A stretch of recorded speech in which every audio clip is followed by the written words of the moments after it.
Howdy ho, good neighbors. What's going on? Happy Tuesday. Hope everybody had a great weekend and the week is starting strong for you.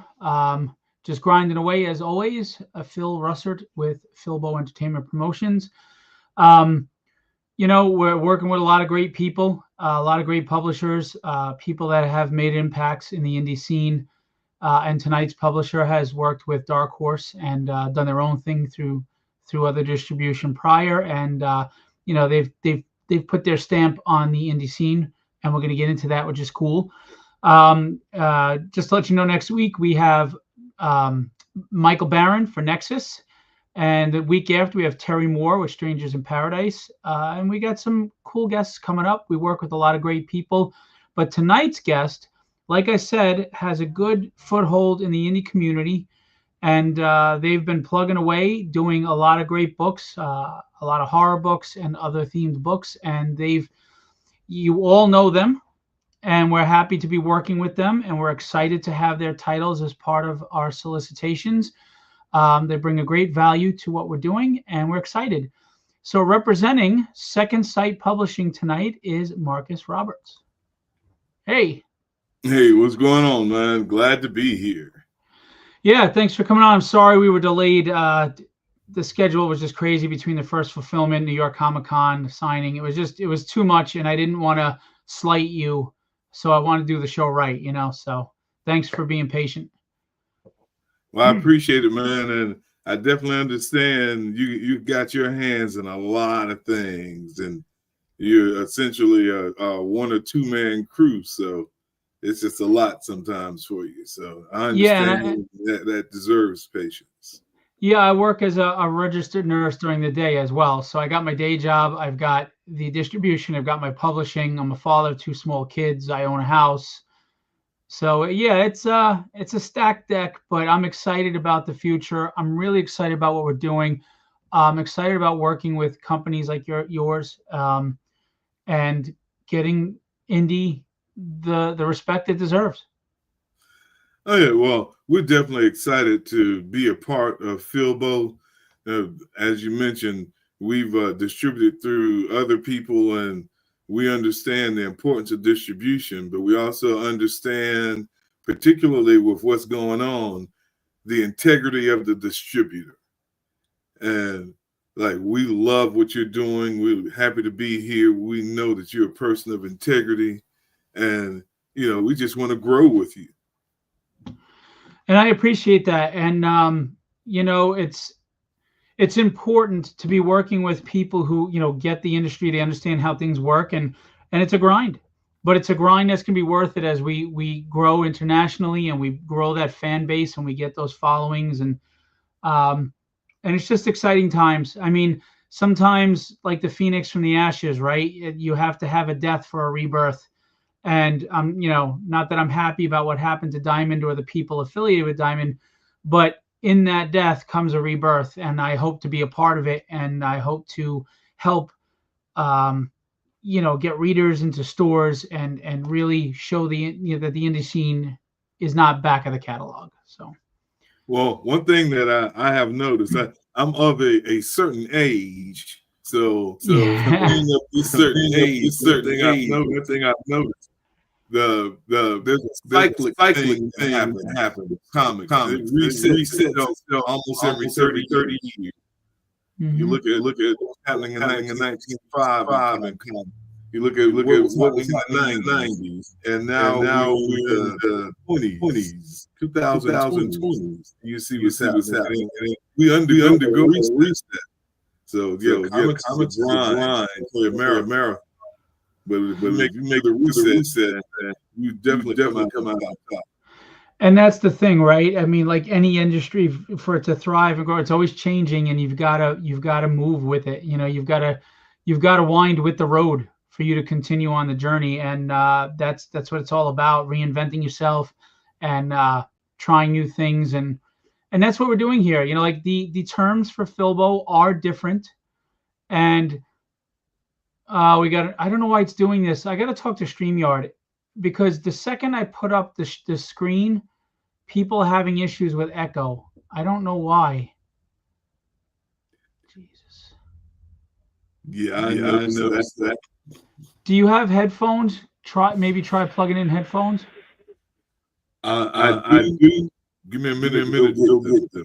Is that cool? Yeah, no problem. Take your time. I'm going to remove him for the moment just so it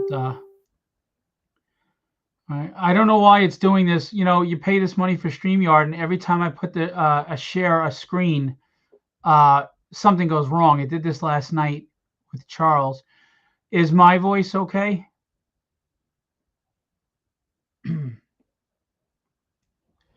Anyway, so my terms are different than what retailers are used to, and I do understand that change is tough.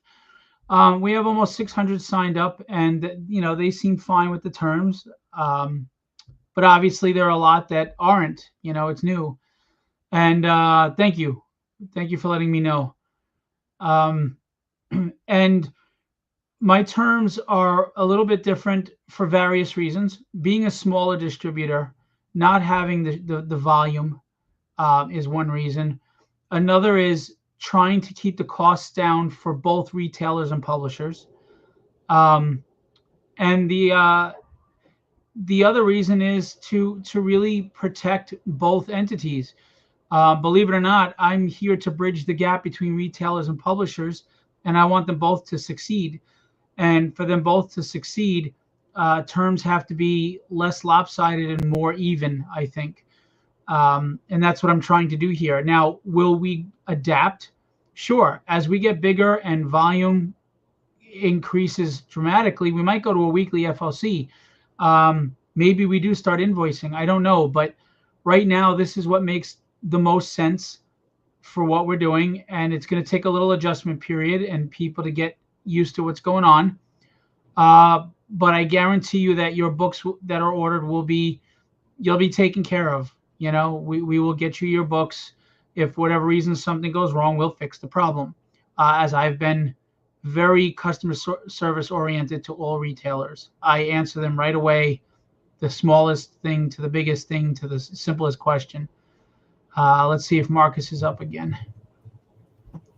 So, can you hear me? Yeah, and let me know if he's echoing again.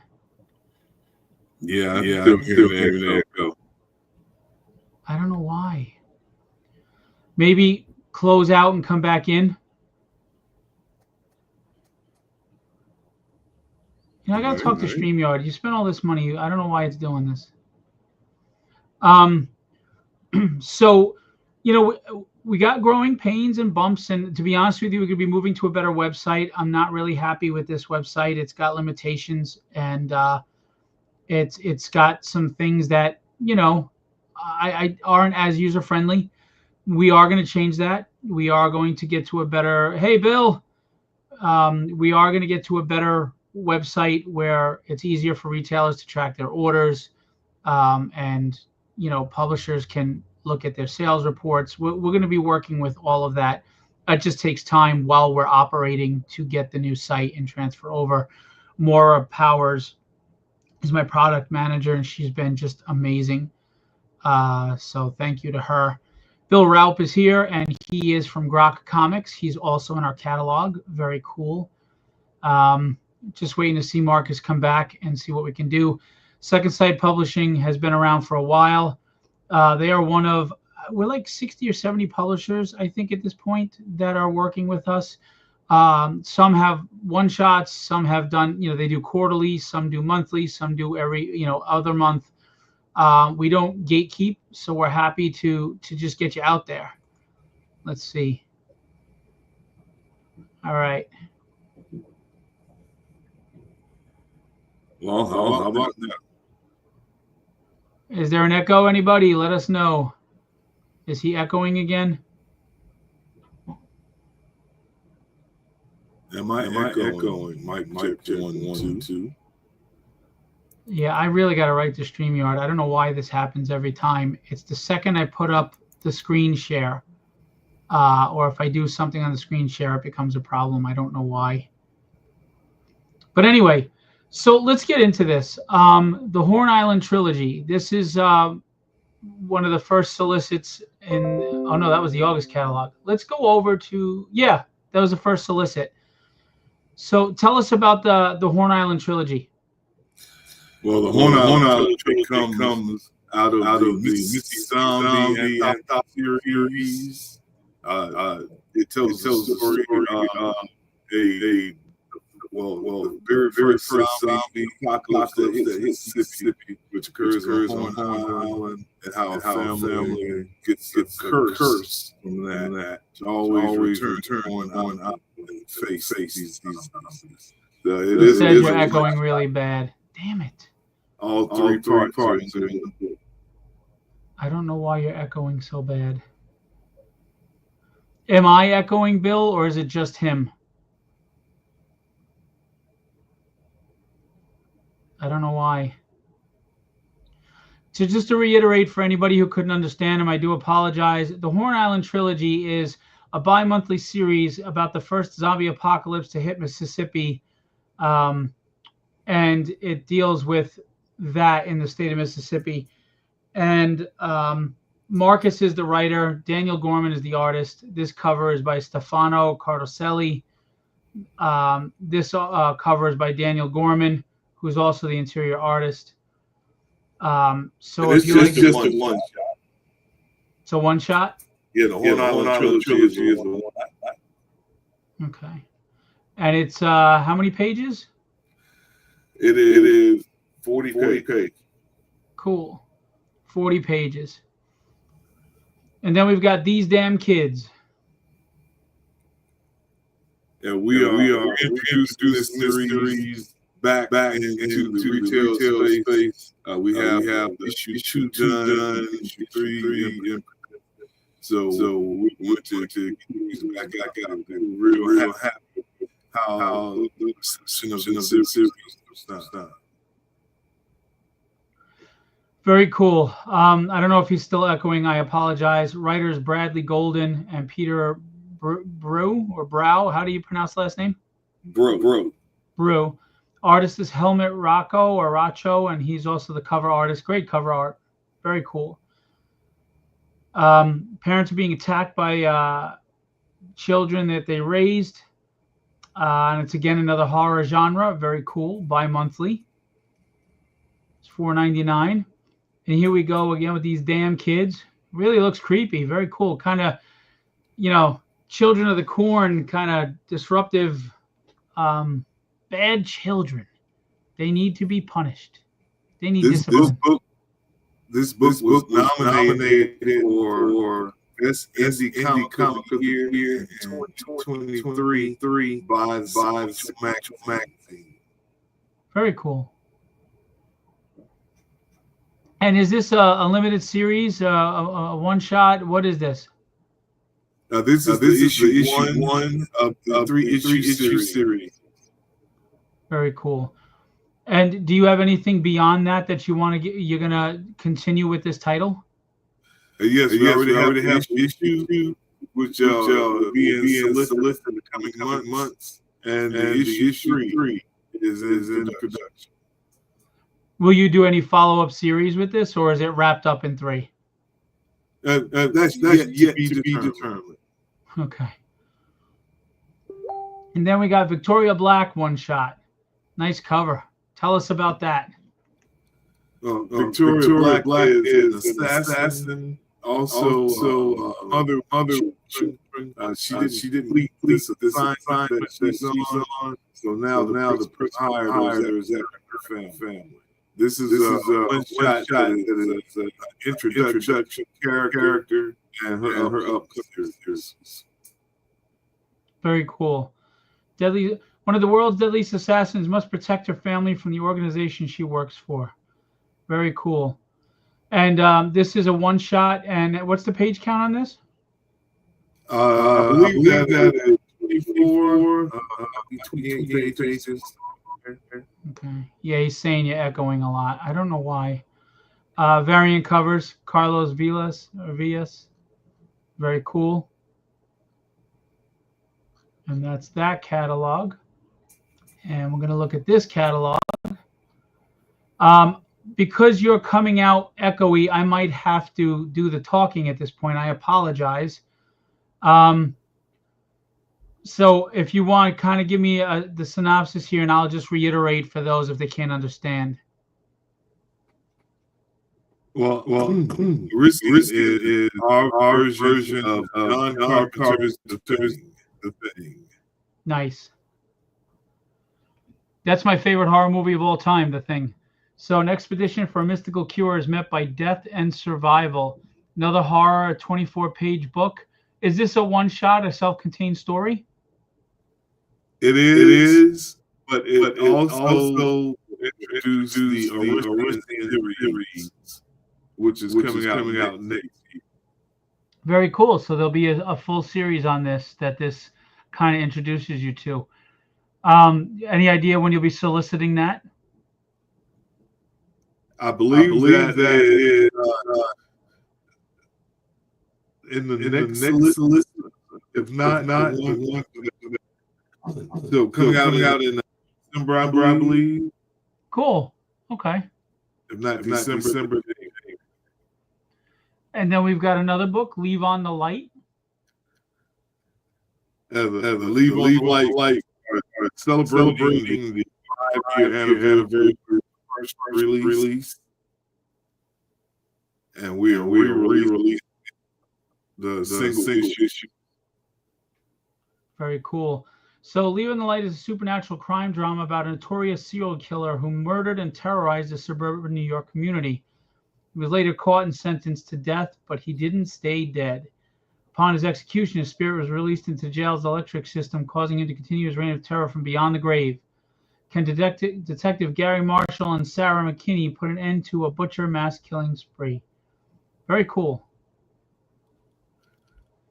Here you go. Shocker. You'll love Blue Light. Cool. Okay. And there's Arisian. And then we've got Zombie Heist.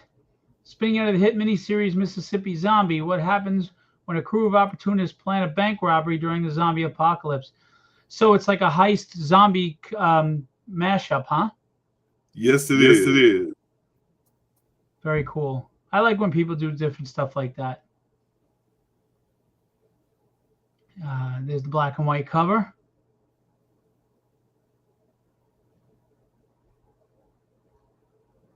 Then we've got Steampunk Red Riding Hood.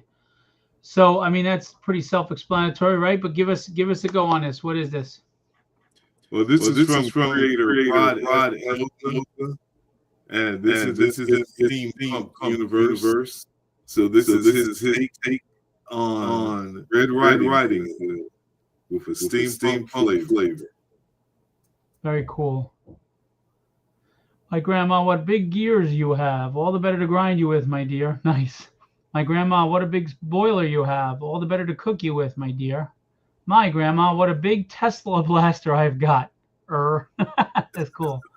Nice. All right. And then this is the new catalog. We have rebranded. As you can see, new logo, thanks to Maura. New catalog. It looks gorgeous. I think it looks fantastic. And I'm very happy with what she did. And I appreciate her. This is Leave on the Light, number 2. We were talking before, if you like Shocker, basically a serial killer gets the chair, but the afterlife is not ready for him, so he's still around, and he's still causing mayhem. Stan Yak, excellent artist. Very cool. And what's the Tears?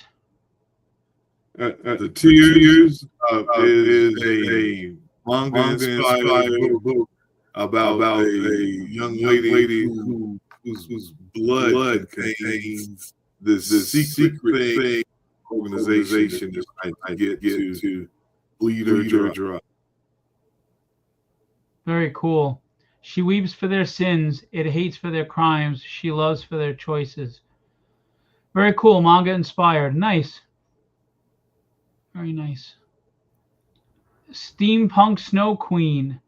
More from Rod Espinosa's Steampunk World. Yes. Rod has a vast punk universe.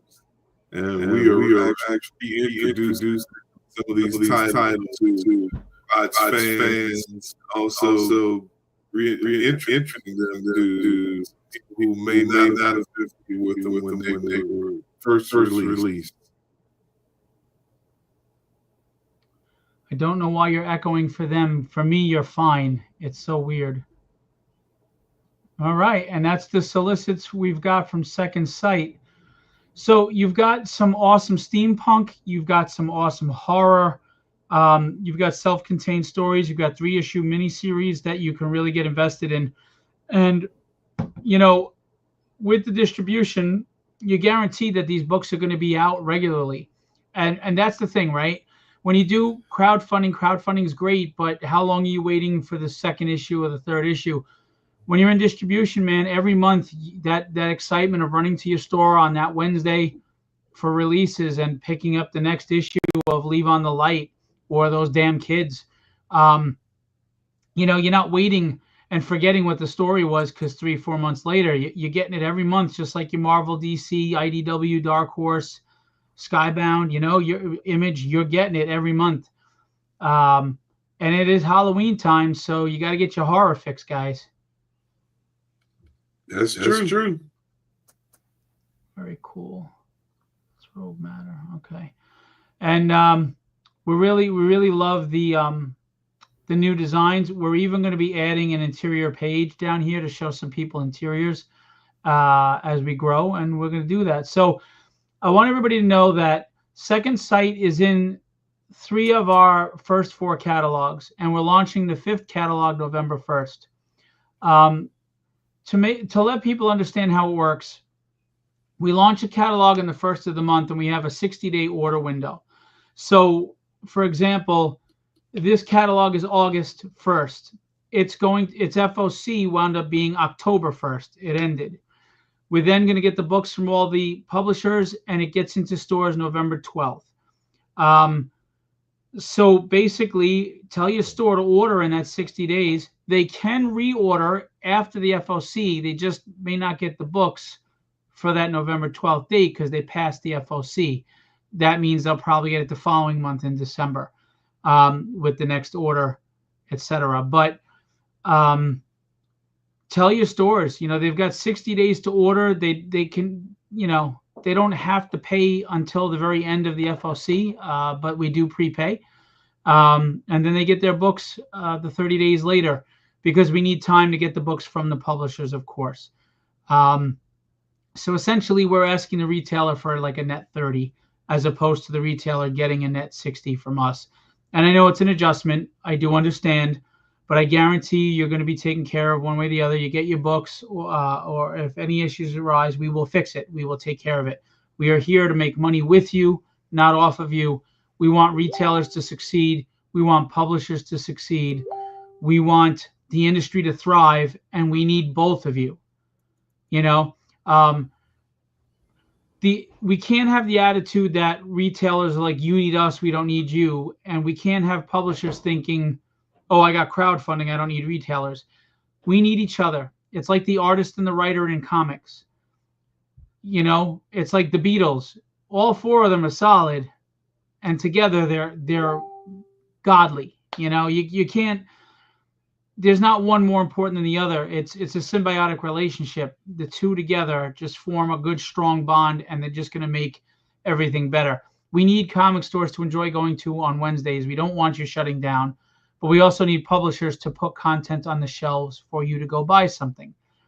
So I think we're doing the best we can to bridge that gap. And as you can see, we're putting quality books in there. Independent is not necessarily lack of quality anymore. A lot of independents are working with professional level artists and creators, and they are using editors, and they are getting, you know, writers that know how to write. So please check out our catalogs. We have the September, July, August, September, and October are all out now, and the 2 live catalogs are September and October. The others are for reorder, and we will be launching our FOC for the September catalog will be November 1st. So get your orders in so you can get them on time for December, and we're doing solicits that will release in January. We're plugging along, guys. We're a train here. We're just going. Let me remove this and see if that helps you. All right. Mic check. I So hear I no echo now. apologize. Yeah, I don't understand it, and it's wrong. I'm gonna talk to StreamYard and see what's going on. I don't know why it's happening. But tell us about Second Sight Publishing. Um, it's roots, its start, where it came from, where you expect to go. Well, we were started by Bradley Golden. It started out as Second Sight Studios. Bradley was a writer for Antarctic Press. And with Antarctic Press, that's originally where the Leave on the Light series was published, and also another series he did, Cold Blooded. He also wrote in a couple of the other magazines, but Bradley was instrumental actually in helping to restart the horror comics line at the time. So his story, Cold Blooded, appeared in the horror comics. He and John Crowther were the writers on that. Uh, Once Bradley and I connected, which was 2018, he told me about his plans of wanting to expand and grow from the Second Sight Studios to becoming an actual publisher.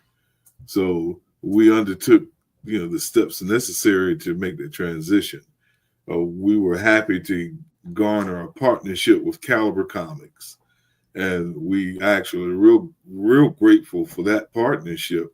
Working with Caliber, it helped us get our horror title, our first horror titles, which was a Mississippi Zombie, the anthology, out, and because of that, we were able to actually build a big fan base even in Canada and internationally. So through Caliber doing the Mississippi Zombie and subsequently the Harvest of Horror, that helped establish us. And then we undertook the effort of publishing other creators, and we had some growing pains. We learned some lessons of the industry, but we saw the mistakes that we made. We actually sat back and observed and underwent another retooling. As you mentioned before, if you can't adapt to the way things are, you'll die. So as a company, we went through another retooling because we realized that horror was the big thing for us. So uh, we decided that we would go full on horror. We do some fantasy, we do some manga. We don't do much superhero. There's a lot of other publishers out there that do superhero comics so much better. And I would rather go and purchase their books than the struggle to try to make one of mine. So uh, we kind of stick with the horror. As you see from the solicits, horror is our thing. And where we go from here is we continue to form partnerships with other publishers who are interested, making things bigger as far as the indie scene is, different crossovers. That's the thing about being indie. We don't have a board of directors we have to answer to if we want to do a crossover with another company. It's more like, hey, I like your stuff, man. How you feel like teaming up? And just in that spirit of camaraderie, man, we intend on moving forward.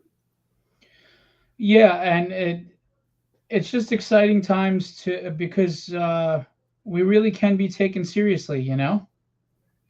Yeah, definitely. And as I said, I believe in the whole cyclic thing in the comic book industry. And in the 60s, going into the 70s, there was a big independent movement. I mean, it was so big, we just still talk about it to this day, and it's called the underground comics movement. And in that underground comics movement, it was guys who wanted to break away from the rigors of the comic book code authority and the whole beginning of corporateness in comics. They wanted to be able to do things on their own terms, tell their own stories. So we get the underground comics movement. And because of the underground comics movement and these guys experiencing this freedom, eventually the major publishers started really relaxing the restrictiveness because they saw that the audience, the comic book consumer, liked it. In the 90s, 30 years later, you had the big uproar because of the oversaturation of comics, so they say, in the industry. But it wasn't so much an oversaturation of comics, it was the major publishers at the time, because the indie comics scene grew exponentially in the 90s, enough to really establish itself going into the new millennium, coming into the 2000s. So here we are Right. in 2025, 30 years later, and there is this another movement that's happening on the independent scene, whereas we have broken free from the gatekeeper, which was Diamond, and we are now striking out on our own. This is what Philbo represents. Philbo represents a coalition of independent comic book publishers who wanted to break away from people we knew that just didn't have our best interests in mind, and move to a distributor who the main thing is, let's get comics to comic book shops. Let's connect retailers and publishers. So that's why we at Second Sight are with you. And I know I speak for a lot of other publishers who feel the same way. This is why we're here with you, because you represent the next big thing in comics, this whole independent movement, and I strive to be and stay independent. Well, I appreciate that, and I hope I live up to the hype. But what I will say is, you mentioned gatekeepers, and I agree there's too much gatekeeping. There's only one entity in comics that should decide whether a publisher has a shot or not, and that's the free market fan base. No distributor, no retailer. They shouldn't be the ones to say your book isn't good enough. Let the free market decide. Let the fans decide. Give somebody a shot. If your book is not good enough, then the fans won't buy it, and the free market will tell you you got to change, you got to get better, or you got to move on. But Diamond had a habit of telling you who could get in the ring and who couldn't, and I don't believe in that. Get in the ring and earn your win. And if you don't win, well, at least you got your shot, and you know that you gave your best and you just weren't good enough. I think most people can live with that. Um, I don't. I don't like this sense of authority that some entities have taken in this industry. It hurts the industry. It limits the industry. Self-interest becomes the motivation as opposed to the health of the community and the industry. And I'm about the health of the industry because I believe in what I'm doing. I believe in my own books as a publisher. I believe in the distribution. And I believe that it'll sink or swim based on the merit of how hard I work and the quality of the product. And no one is going to tell me otherwise. And that's the same for any one of the publishers with me. Now, we do have, standards that unfortunately we've had to turn away some publishers because the artwork, the sequential work is not on par with what's on shelves. But I'm not going to gatekeep someone just if it's not art that I care for. I'm not going to gatekeep content.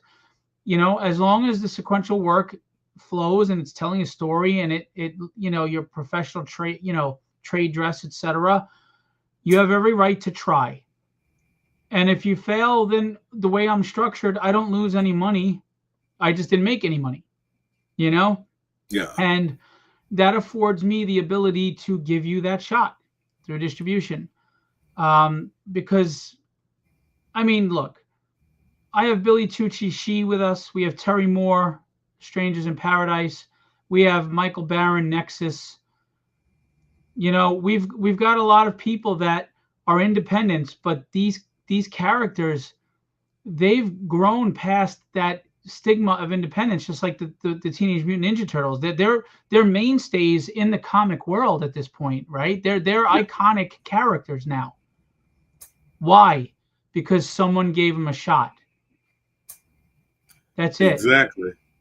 And as you mentioned, the whole restrictiveness and the limiting, I believe that as a publisher, particularly a publisher with aspirations of competing on say the what we consider the mainstream or the big stage, as we would call it, Bradley and I, those individuals don't mind adhering to standards that are accepted or that are set, because all they want is the opportunity to be on that playing field. And that's it. Just the playing field, the ring, whatever metaphor you want to use. No one is asking for a free ride, but I just want a chance to fight. Yeah. Life is not a spectator sport, so I'm not going to sit back and watch you all get in the ring. And that's, you know, I didn't invest a lot in trying to get other people to lift me to the promised land, because I always feel just do it yourself. That's the best way to do it. It's harder, it's longer, but it's worth it. But I did apply to Image, and through a friend, I got directly over to Jim Valentino and everything. Jim was very nice in his rejection, but rejection nonetheless. I went to another publisher that is doing very well with blind bags right now, and they were very disrespectful the way they dismissed me and wasted my time. And I'm like, what am I doing? And I went through Diamond myself, and they gave me a weird answer of rejection. And I had some big names go to bat for me, like Billy Tucci, and say, what are you doing? You got to pick up this book. He works with Bill Sienkiewicz and Chris Picciolo and David Mack and Will Spertasio. I mean, what are you doing? Pick this guy up. The book is solid. And they didn't, but it looks like because they were going down, But anyway, so I just said, why am I wasting this time hoping that these gatekeepers will think I'm worthy enough to fight? Because you know what? You go through these, you get into Diamond, you still got to market yourself and bust your balls, I mean, so I was like, what am I doing? It's not ego. It's just common sense.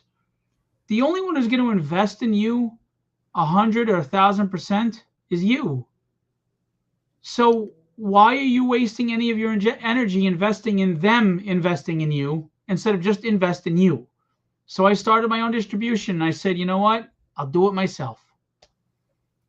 Yeah, we were at a point with Diamond because it was getting more and more frustrating, our time there, particularly the way things were being run in the front office. And we just got to a point where we felt like we would rather tread water than sink with them. Right.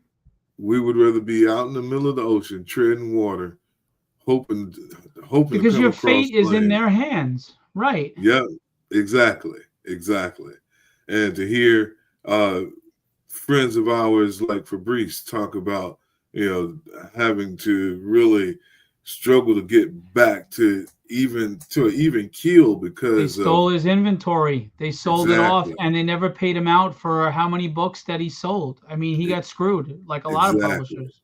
So to hear those things, to hear those stories from our friends in the industry, it's like, man, I know we did the right thing, but as a publisher, and this is, I think, important. As a publisher, we also realized that they were the thing as far as distribution. Mm-hmm. Even though Monopoly was establishing themselves, even though Penguin was establishing themselves, still the majority of retailers were hanging on the Diamond. So it was through partnerships from other publishers who were still in Diamond, still using that distribution network, that we were able to at least sustain and keep stuff going. Right. Hey, Alfie. Unfortunately, we're only digital right now, but I am working on plans to try to have a physical catalog every month. It's a lot of overhead for a small guy like me, but I'm working on a solution. And that's the other thing I want everybody to know. I have plans for growth. I have plans for getting out to gas stations again and 7-Elevens and dealing with the return situation, which was the big issue, returns. I'm working on getting into bookstores, libraries. I'm working on getting a physical catalog. I'm working on our own wizard type magazine. I'm working on a lot of things that I think will help the industry a lot, especially the independent scene. It just takes time. For those of you who don't know, I've been around this industry a long time. You just didn't know me. When I almost died in 2021 and I started publishing from my deathbed, so to speak, that's when people started to recognize me. I had been running conventions. I had been friends with a lot of big names in the industry for a while. I had my nose to the grindstone. So when I start this distribution, I'm not coming in like I don't know what I'm doing. I may be reinventing the wheel a little bit. I may be changing things up and shaking up the tree, but I think it needs to be. And I'm Irish, man. We fight and we drink, and I don't drink. So, I'm here for the long fight. And I'm here to fight for the publishers and the retailers. I want to do right by both. I want everyone to succeed. And crowdfunding is a wonderful supplement, but these days, crowdfunding is not what it was because, one, it's oversaturated. Everybody and his sister can do a book. Two, the big companies that already have distribution are actually doing really well on crowdfunding, and they're taking a large piece of the pie. I mean, when you're doing multi-million-dollar campaigns for Skybound or Dynamite, it's not a lot of money left for a little guy like Philbo, So I've watched my campaigns go from $13,000 down to $5,000, $6,000. That's not sustainable. And I always said crowdfunding is not meant to be independent distribution. It shouldn't be. Hi, Kitty. I'm Irish and I do drink. Well, at least, they kicked me out of the Irish club for not drinking. So at least you got to stay in the club. But crowdfunding is a wonderful supplement. But honestly, like the big guys, it's a supplement. It's just one tool in your belt. And there'll be people that say, oh, distribution, direct market, there's no money in it. Based on the diamond structure, no, unless you sold 20, 30,000 copies, there was no money in it. And that's why I retooled things. You may not be making a ton of money starting out with me, but you're not sinking either. And if you sustain and you keep pushing and you keep working, you'll grow that fan base. We're already international. I mean, month one, we started getting orders from international stores, and that was more than I expected. I went in with low expectations. I like to under-promise and over-deliver as best as I can. And if something goes wrong, I take it personally. I don't like it. I don't like making mistakes. I don't like when things don't go smooth. I don't like when someone else is affected by the mistakes of someone else or decisions, because let's face it, being a successful publisher or retailer or distributor in this industry relies on all the moving parts. And all those moving parts have to pull their weight. I can't get the books into the retailer if the printer doesn't get the books done in time for the publisher to get the books in time to me. There's a domino effect. So everybody's got to pull their weight, and we've all got to do the best we can to do this. And I think we're building something good here with Philbo to where all the publishers are on board and they're taking it seriously now, and they understand the efforts that have to be put into this. And like you said, it's like a coalition, I take it seriously. I'm the distributor. Therefore, the publishers, I'm carrying you on my back to a degree. I don't mean that in an arrogant way. I actually, that's me putting pressure on myself to say, I got to step up. I got to deliver. And I fully intend to, and I have so far. Yeah, we can attest to that. I've seen pictures from publishers whose books are in comic book stores through your distribution as proof of life, so to speak.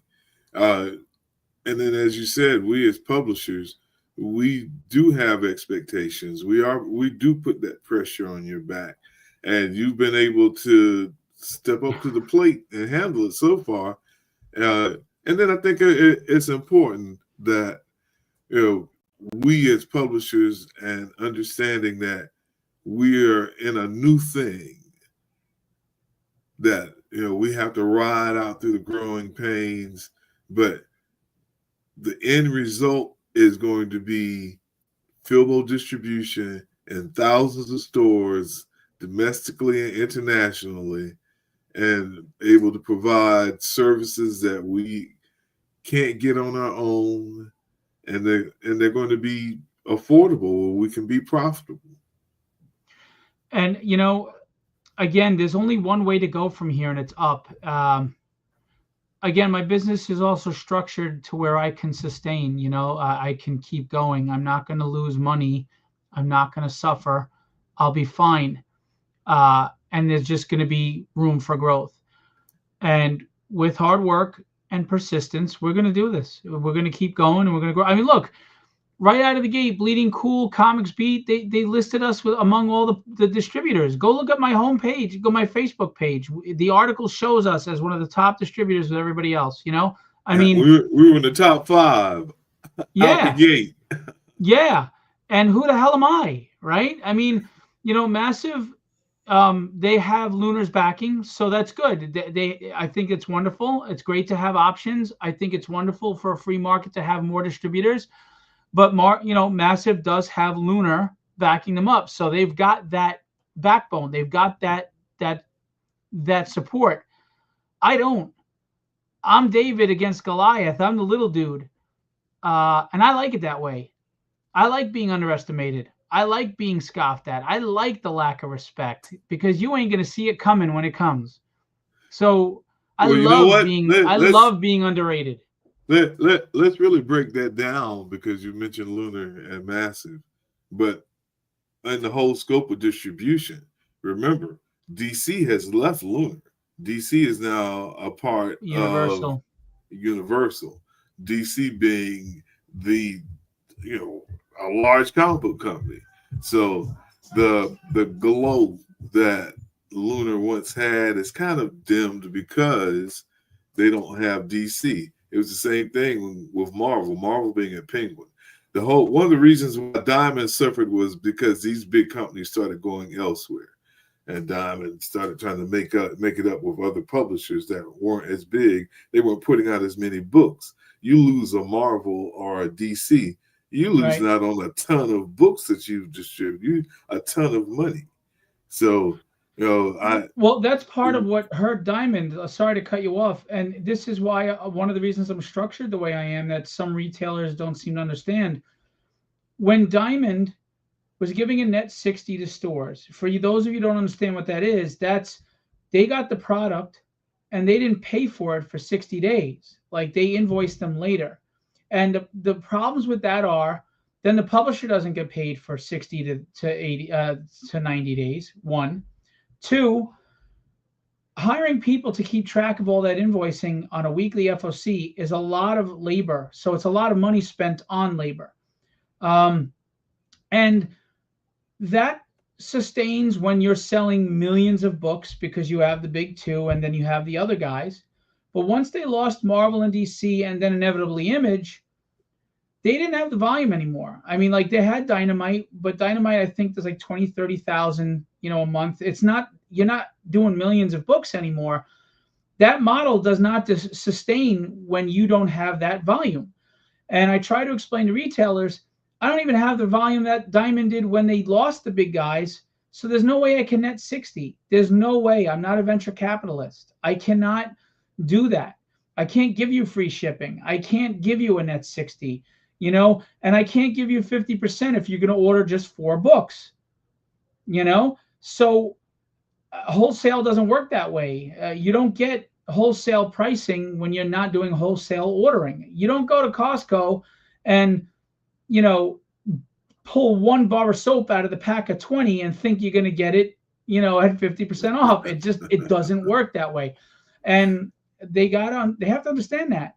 You can still make money off of, 40% on the books. You can. You make $1.99, and then if you calculate your shipping costs, depending on the size of your order, maybe you walk away with $1.50 a book. Is it a huge profit? No, but this is comic books. Whoever thought there was a huge profit in comic books was lied to. But the publishers were walking away with 5 cents if they're lucky, or losing and then Diamond's waiting 90 days to pay you. It wasn't a sound structure. No other retail does that. You pay for your product, then you get it. That's how it works. Yeah. No, I do understand where retailers say, yeah, but you're asking us for a net 30. We have to trust you for 30 days. I do understand that. But the reason why I can't just invoice you when I'm about to ship the books is I'm sitting there telling Marcus, we ordered 500 of Victoria Black. So he spends the money on that printer to make the 500 books, and he ships me the books. And then I go to invoice the retailer, and they go, oh, you know what? We changed our mind. We don't want it. It's been a rough month. That's why I won't invoice upon shipping. I can't trust that. We're the little guy. When you get your $10,000, $20,000 Luna order, and your kid needed braces that week, and your store had a slow month, and you only have like a $400 order through me, who do you think is not getting paid? I'm sorry, but we're all in a business to protect ourselves and take care of ourselves. I'm protecting me, but I'm also doing right by the retailer because they're going to get their books, and I'm protecting the publisher because Diamond screwed them. They owed them money with a net 60. They went under, and 60 days worth of sales are gone. Fabrice Sapolsky lost thousands of dollars and lost his inventory. You can't do it. It's not a viable system unless you're the monopoly. And that's not the way of the world anymore. We don't have distribution monopoly anymore. And by the way, Lunar has a prepay plan. They offer that. So it's not like what I'm doing is totally crazy. All right, because they offer a prepay plan, and those are $10,000 to $20,000 orders. I have no minimum. You want to order 1 book and you want to pay shipping on 1 book? Go for it. You want to order 4 books? Go for it. I'm not limiting you to how many books you buy, but I'm not giving you 50% on buying 4 books. That's absurd. That's throwing money out the window. You want to buy 20 books, 10 books, 20 books? Fine. I even told them if you buy 10 of any specific title, we'll give you 50% off. And they're like, oh, I'm not going to buy 10 of a title. Well, then why should I give you 50%? We have to take care of each other. It can't be one-sided. And unfortunately, Diamond, their terms were heavily in favor of stores, and it hurt publishers. And the proof is in the pudding. Publishers are struggling, period. They're trying to recover. I want everyone to succeed. The retailers will get their books. They will make money off their books. The publishers will get paid immediately, and everybody's secure. There's nothing wrong with that. Well, we're in it with you, and we're in it to win it. As I said, I don't see anything but great things in the future. And it's like, if the consumers, because the bottom line here is the consumer. If the consumers, as long as we can make the consumer happy, then all of the other stuff, all of the business stuff, sure it has to happen, but it takes a back seat. If we put the consumer first, then all that stuff will find a way to work itself out. At the end of the day, man, it's about the fans. They're the ones that spend their hard-earned money on the books. They're the ones that pay their money to the retailer so that the retailer could pay their money to me so that I could pay my money to you. Yeah. That it's all about the fans, and it's about putting out good quality books. It's about good, healthy relationships with retailers and printers. And it's about getting the fans to see that we're not back of the catalog. You'll like our stuff. Give it a shot. Damn Definitely. right.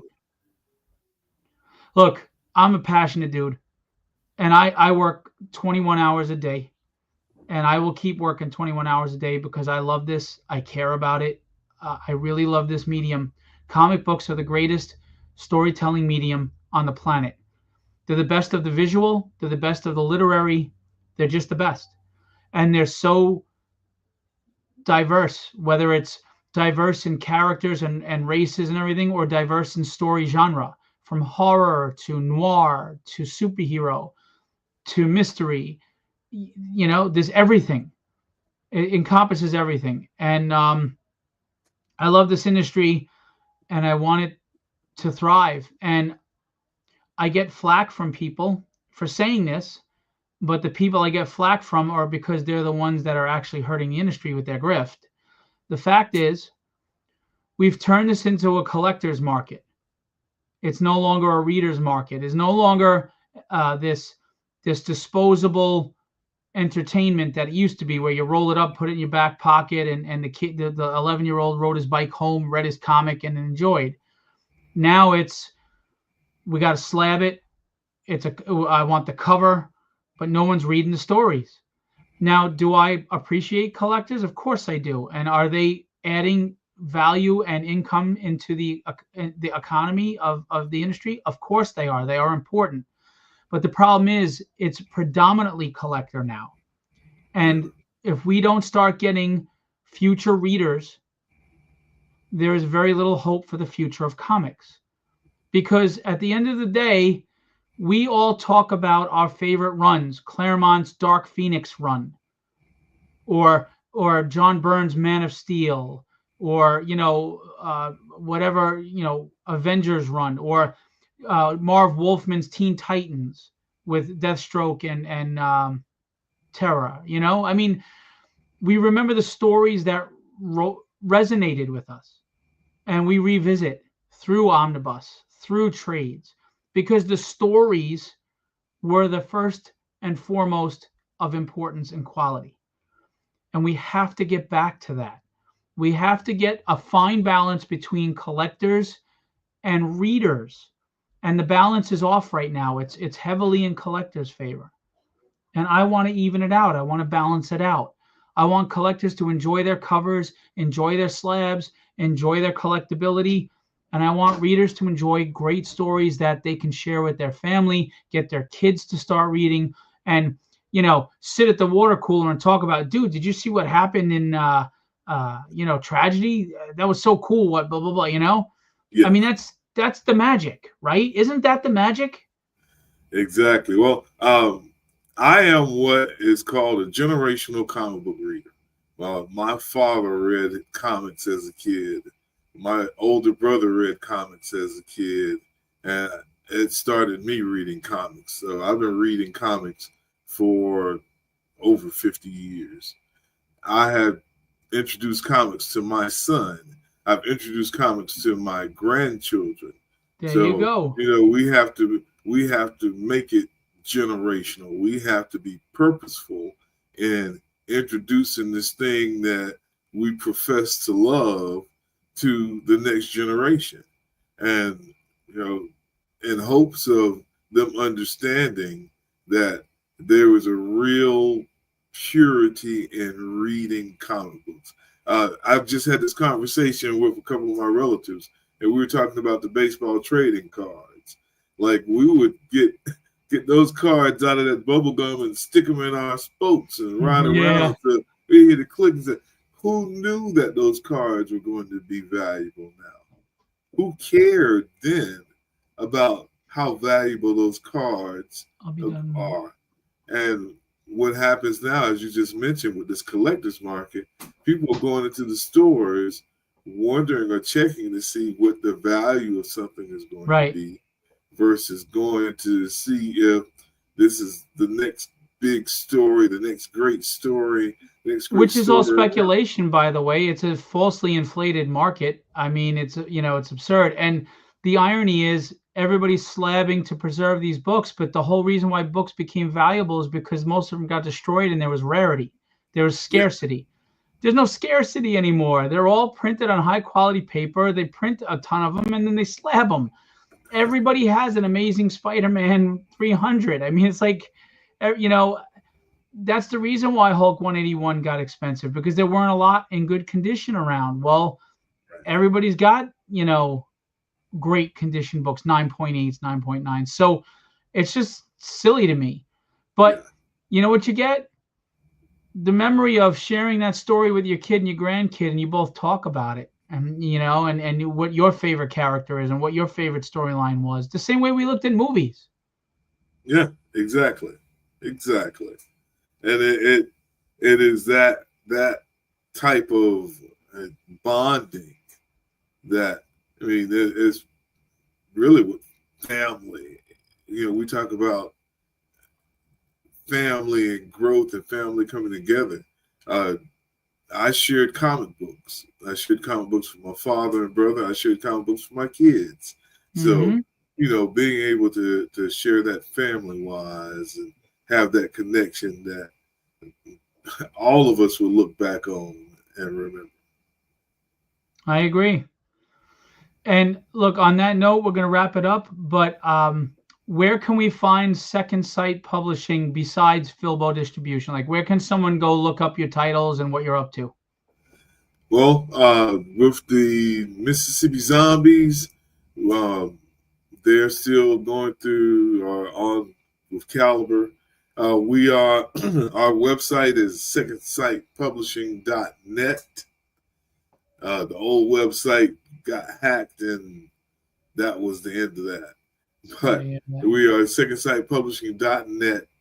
We still, got some work to do as far as updating it, finding the time to do such, but we still have that presence. We are Second Sight Publishing on all social media platforms. You can find me as well under Marcus H. Roberts. Cool. We will, as far as cons, anyone in the Savannah, Georgia area will be at the Superstar Comic-Con there in Savannah, November 14th through the 16th. So you can come see me live there, get a free signed comic book. Cool. Guys, if you like horror, if you like steampunk, you got a great selection of titles through Philbo Distribution from Second Sight Publishing. They're in the catalog now. You go to www.philbodistribution.com, and we've got 4 catalogs up, and they're in 3 of them because they started with us after the first catalog. And you can tell your retailer to order them. We have order forms there too. If you're too far from a store, you can print up the order form, and then you can fill it out and then digitally send it to a store for a mail order. If your store, for whatever reason, isn't working with Philbo and isn't able to or doesn't want to, reach out to me, because I have retailers that would love to take your business, and they would work with you to get you the books that you want. So we're here to celebrate the medium and put out good stories, and hopefully everyone can be successful and live their dream. And that's it.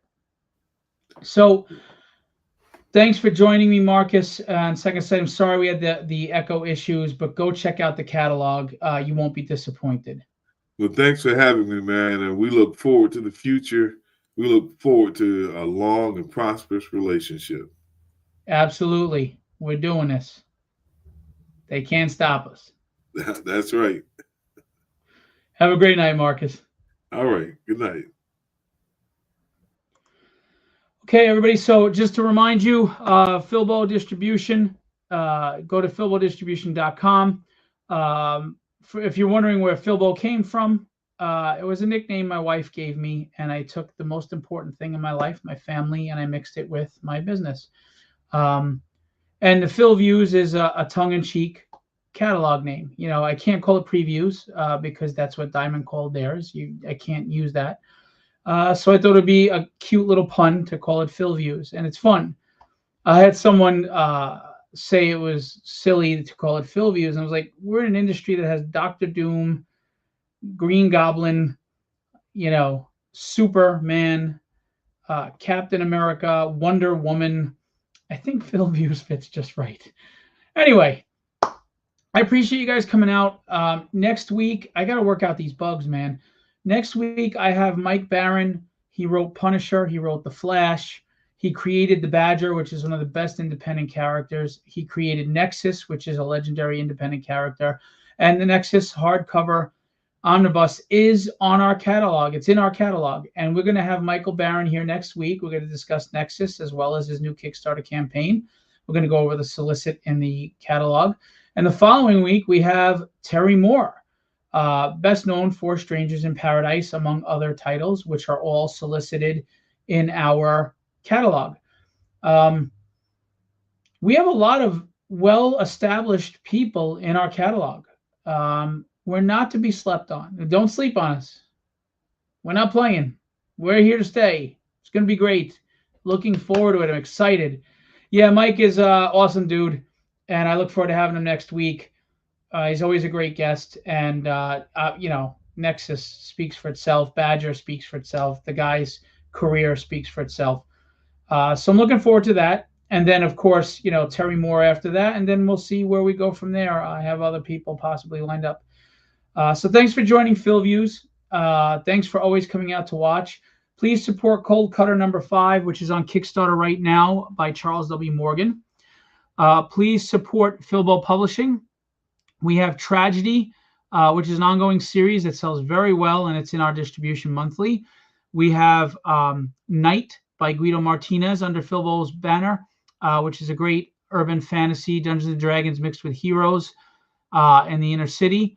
So that's every other month in stores, and that is a great book.